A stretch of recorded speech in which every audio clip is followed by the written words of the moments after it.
Hope everyone's having a great Monday so far. December just started, so if you're getting ready for the holidays, I wish you very happy holidays. Let's start this. This is the Do It All community activity update for our newsletter of the week of October 23rd. So let's start on this. Starting off, yesterday on Sunday, November 30th, I sent out a message just explaining that we donated $100 to the Let's Go Do It All Movember team, and that was on behalf of all of the YouTube members and all the supporters across our social platforms. So thank you very much for joining Let's Go Do It All on YouTube as a membership. Also to everyone that's been supportive on all of our platforms, our viewers, we appreciate all of you. And we went way above and beyond all of the contributions and multiplied that to make this generous donation. This helps the Movember Foundation with men's health, and we had a team there. I've been a 14-year Mobro, so now I've been a 15-year Mobro, and it's a great cause to help men's health and research. So thank you very much for being a member, being supportive, and giving back. 100% of our channel memberships went to that foundation, so we diverted all of our funds during the month of November. Previously, we had diverted all of our funds from October to breast cancer awareness. So this is an important thing that we do to give back and pay it forward. And just want to say thank you for being a part of that. And I'll read this, this bit here. As promised, all November YouTube channel membership proceeds have been given to our Movember team. Like I said, 100% of those proceeds went to that charitable cause. And this is something that we like to do, this philanthropic effort. And we're going to continue doing these programs in the future. Now, if you're in the newsletter here, and if you don't have the newsletter, go to letsgodoitall.kit.com/subscribe. We don't sell any of your information or ever spam. This is a once-a-week newsletter that recaps all of our content that you can really use for inspiration, to share it, anything. And in each one of these newsletter posts, you can find links to all of the social platforms where this particular item was shared. So across YouTube, TikTok, Instagram, X, Discord, LinkedIn, and Ko-Fi. And you can click any of these links, whichever one is your favorite that you're active on, to leave a comment there. Now going on to Friday, November 28th, I talk about a strategic overhaul we've made with the Do It All project. So the Let's Go Do It All channel has been a huge effort. Recently, we've added different types of content to the channel. However, those different topics fragmented the core niche outreach. And what that means is by adding content like adventures and fun things and family gaming, people that were interested in personal development, which is our main core in helping you with your growth, that outreach got split and it kind of hurt the channel overall. Now, our main goal with the Let's Go Do It All channel is to help you with your confidence and your growth and personal development and professional development. So, shown a shift in viewership and interest. This is good in terms of the new adventure, fun, and family gaming content interest. It proves their quality and their viability, right? Those are good videos. However, it's not good for the overall vision of the Let's Go Do It All channel and its goal to help people with development topics such as growth mindset and character development. In order to realign the channel, the other niche content is being separated into their own channels.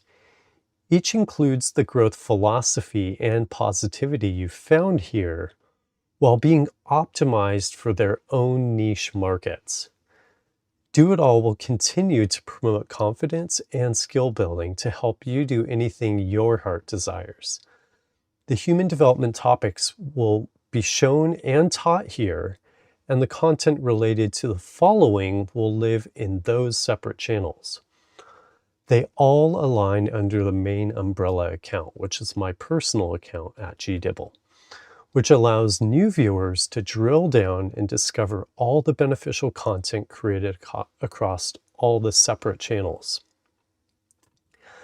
These new channels need membership and support to reach partnership requirements. So in case you're not familiar, with the Let's Go Do It All channel, we are an official YouTube partner and monetized, right? That helps support our project. But all these new channels are not monetized yet. And if you can, please subscribe to each of those or just the ones that you find interesting. And this is greatly appreciated. So here are the new channels. The existing channel, youtube.com/@letsgoddoitall. That's for personal development and growth, and we do courses. The new channels are called 101 Get It Done. So that's DIY, how-to, learning, technical courses, anything other than this personal development class where we teach things. We're going to put all of those in the 101 Get It Done. The next channel is called Dibs Travels. So it's youtube.com/@dibstravels. That's adventure and travel vlog. That's kind of like the seaside hike we did, the park hikes, all of those things will live in that channel. There's also a gaming channel for the family gaming called @GD1BZ. So it's 𝗣Dibs with a 1 for the I and a Z for the S. youtube.com/@GD1BZ. That's family gaming, positive family teamwork, all that sort of fun stuff. And there's another channel here called @ZeldaSchool. And what I've done for my kids is I used the Zelda Breath of the Wild as a learning framework. Not so much as they got in there and they were just fighting the bad guys, but more of learning how to solve the puzzles and logical training using the framework of the game. So this is a positive way your kids can play a game like Breath of the Wild or the following Tears of the Kingdom and learn it on a footing of kind of educational context, right? Not so much focusing on the bad guys, but more on solving the problems. And then there's one more channel that's not listed here. And I've just set this up. Actually, I did talk about it, the 101 Get It Done. So there's actually more to come. I have a health and fitness channel and another one for fun content. So stay tuned to all of our updates and I'll announce those new channels coming soon, along with great courses you can take for free or as part of the membership program. Please look forward to those, join these channels, and help me make each one of those a success. So moving back to Thursday, November 27th, the title of this is Express and Show Confidence. Saying, I think, is a weak argument.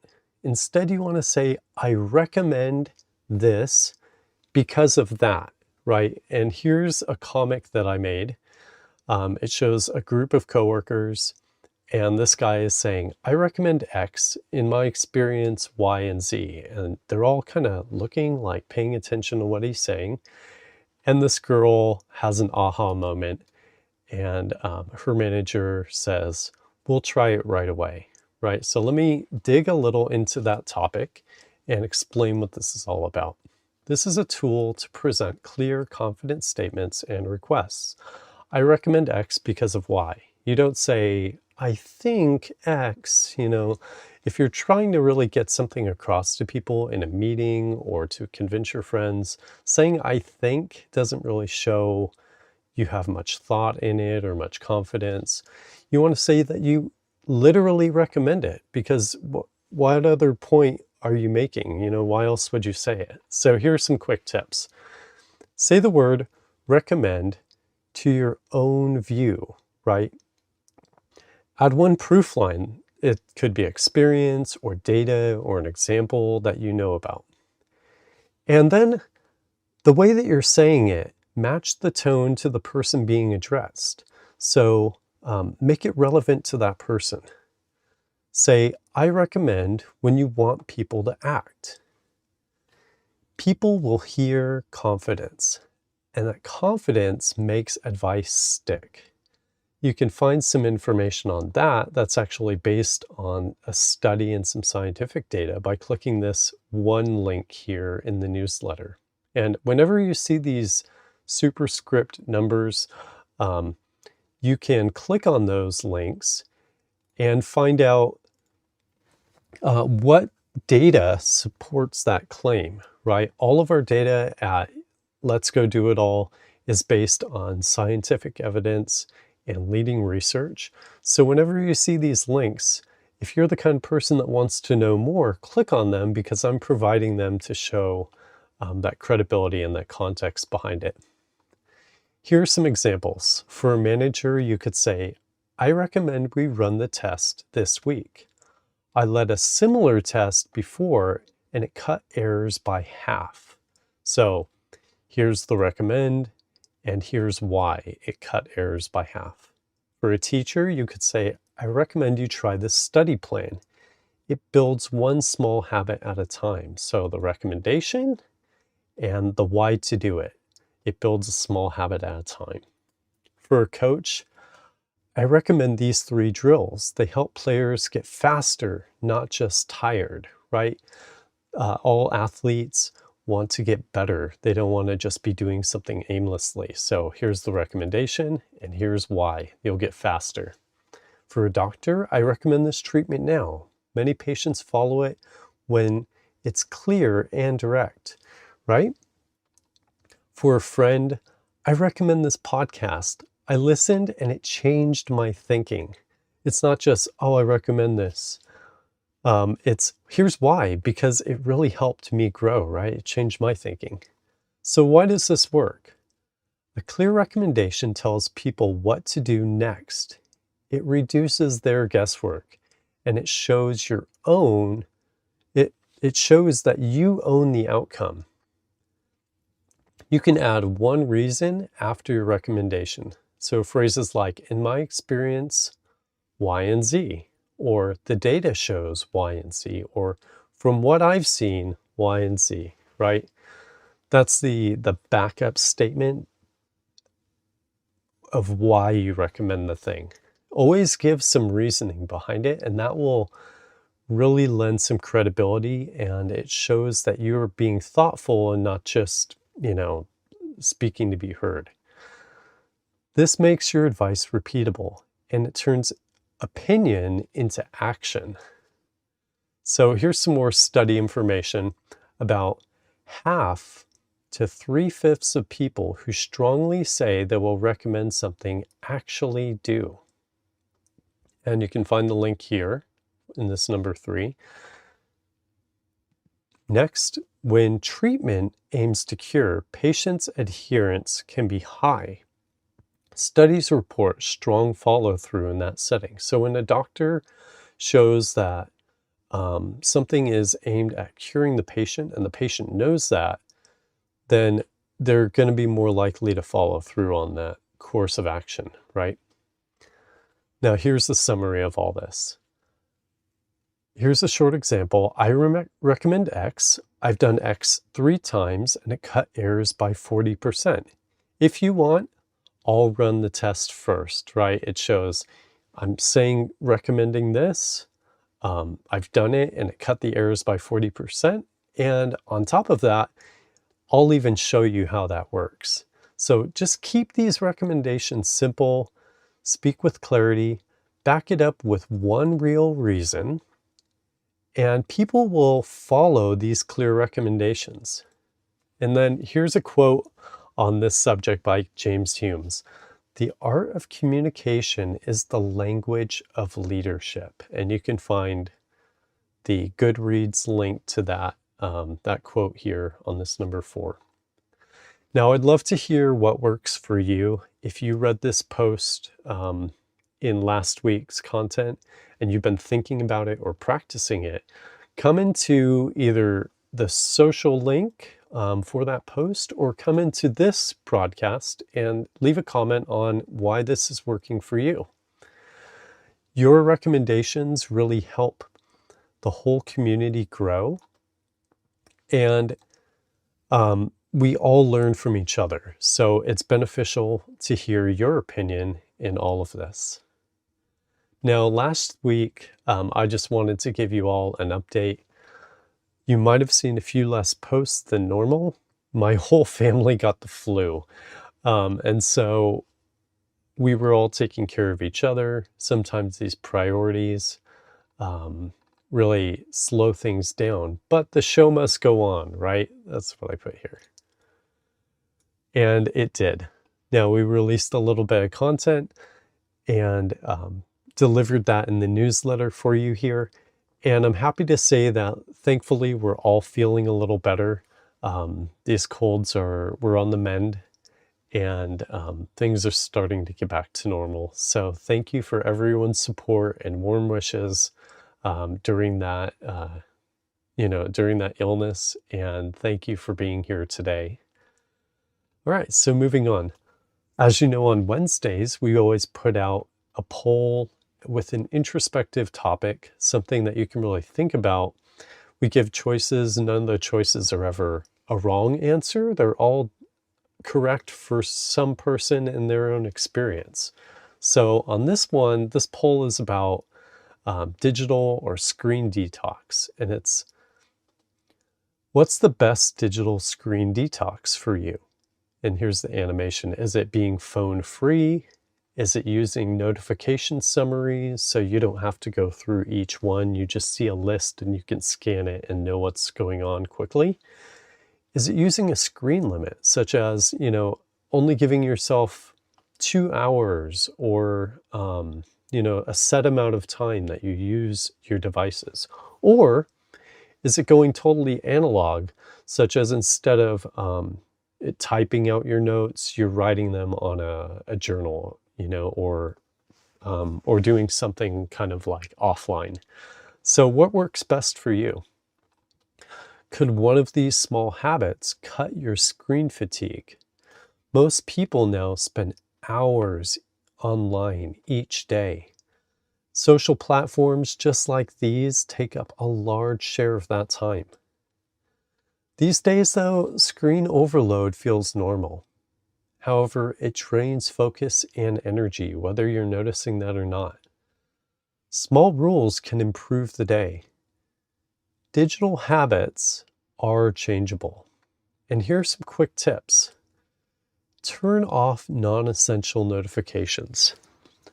This can ease focus, and it's a good hack. Just, it's very simple. So just go through your notification list for the apps that are non-essential and turn those off. You might just leave maybe your work email or your Teams app or something so that people can get a hold of you at work, and just cut down the notifications. That might really help you. Next, designate a phone-free hour daily. And this can just help reset your eyes and your mind. That's really helpful. So maybe when I'm at my lunch break, I'm not messing with my phone. I'm just talking with my coworkers or my friends, and that will really improve your day. Next, monitor screen time reports weekly. So just being mindful of your habits can help you improve them.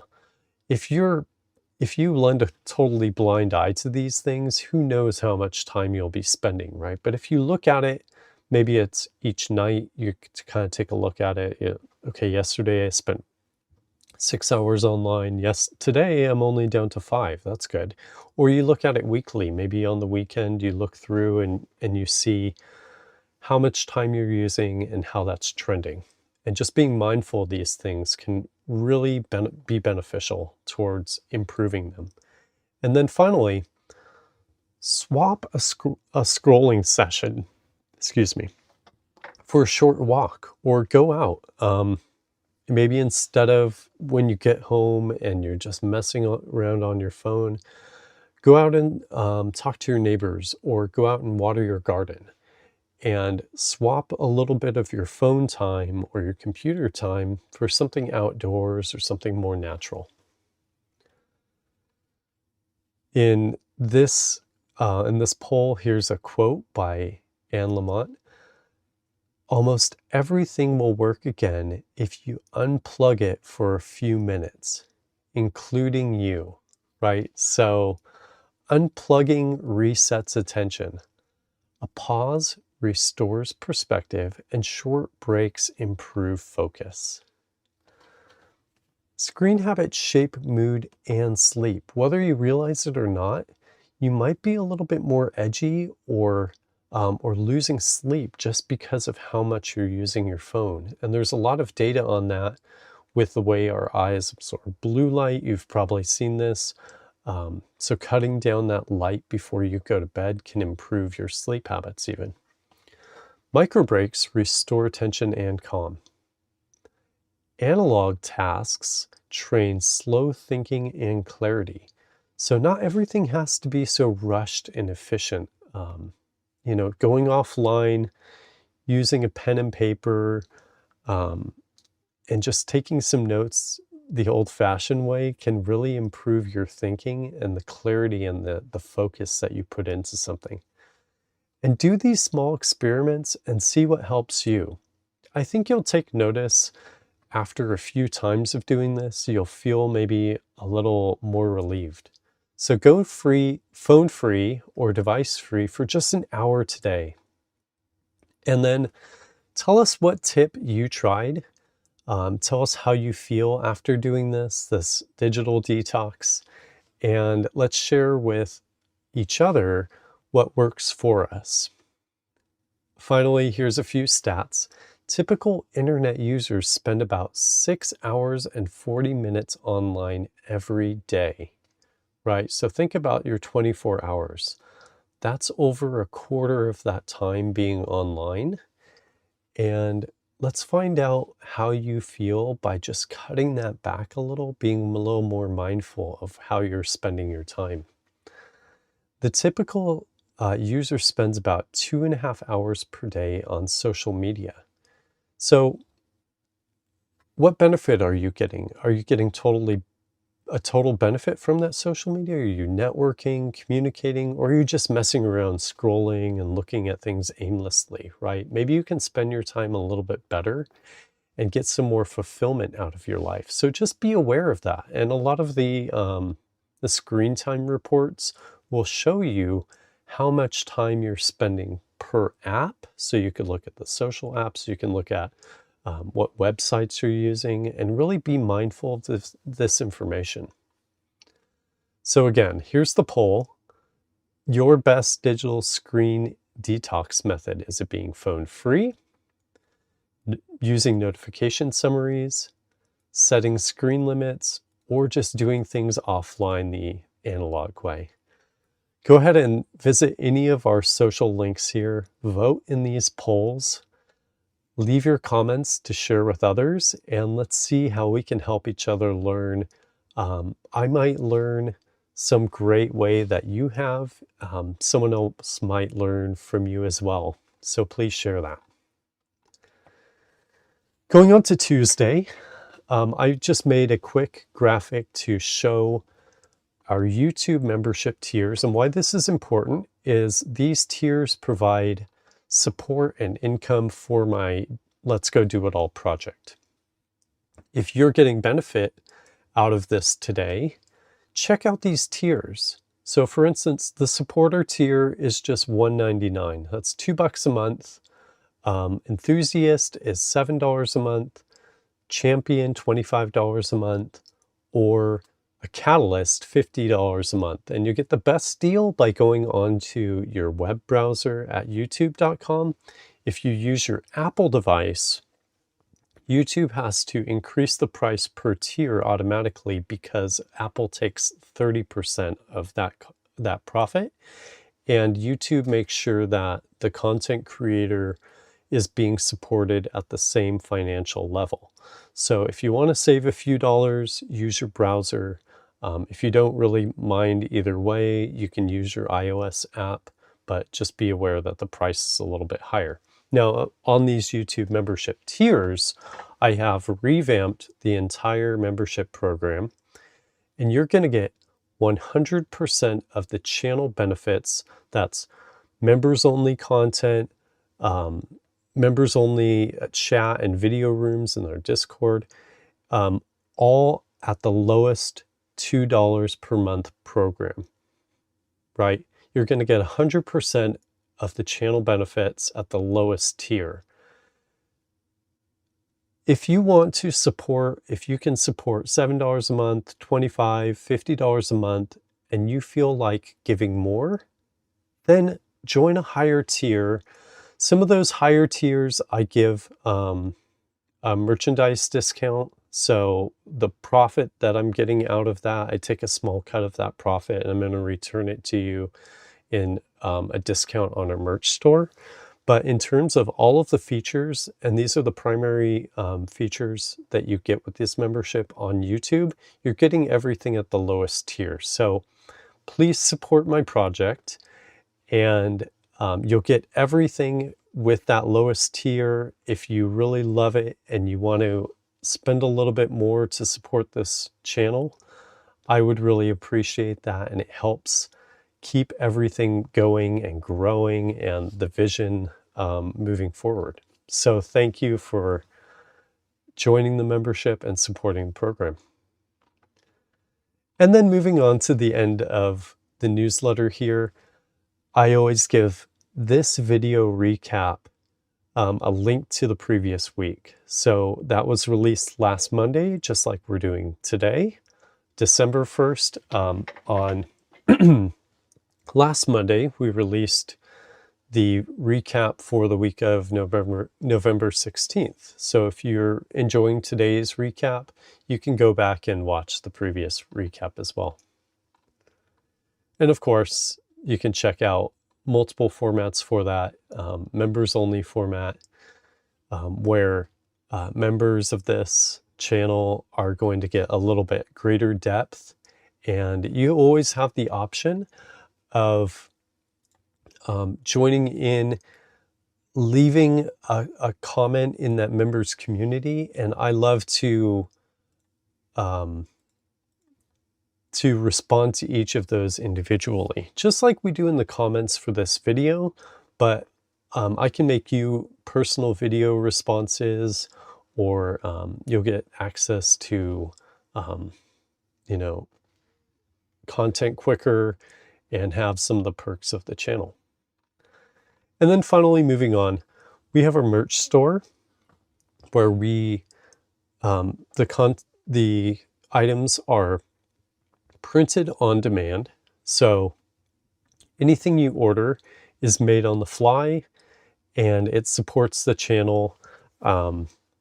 It's all high quality content or high quality material, and everything is branded. If you have some idea of something you'd like to see, I'll make that. So here's a nice shirt. It says, "Who tied your wings and told you not to fly?" Right? And then here's a dad hat. These come in all colors. This one's pink. There's blue, black, white, navy, forest green, all sorts of great colors. So you can check these out, buy some merch, and let's go, right? And finally, at the end of the newsletter, I give you our social links and the most recent content for each category. So the most recent live streams, long form videos, guest videos, and shorts. And I want to thank you again for coming in and watching today's newsletter recap for the week of November 23rd. Thanks for being a part of this. I'm going to look in the chat here and see if anyone has left any comments. So Virginia, thank you very much. Your live stream today was great, and I want to thank you for coming in to view this live stream. To everyone on YouTube, thank you very much for also joining. If you have any, so Virginia says, what helps her most with screen detox is setting screen limits. That's really wise. You're being mindful in the moment and you're kind of cutting it back and using that time for other interests, which is great. But like I said, if you want to leave your comments or your questions in the form below, I'll go through and answer each of those later and share your stories to help everyone else learn from that. Thank you so much for joining me today. For the members here, please stick around and we're going to go through in greater depth. For everyone on LinkedIn and YouTube, thank you. Have a great day. Let's go do it all.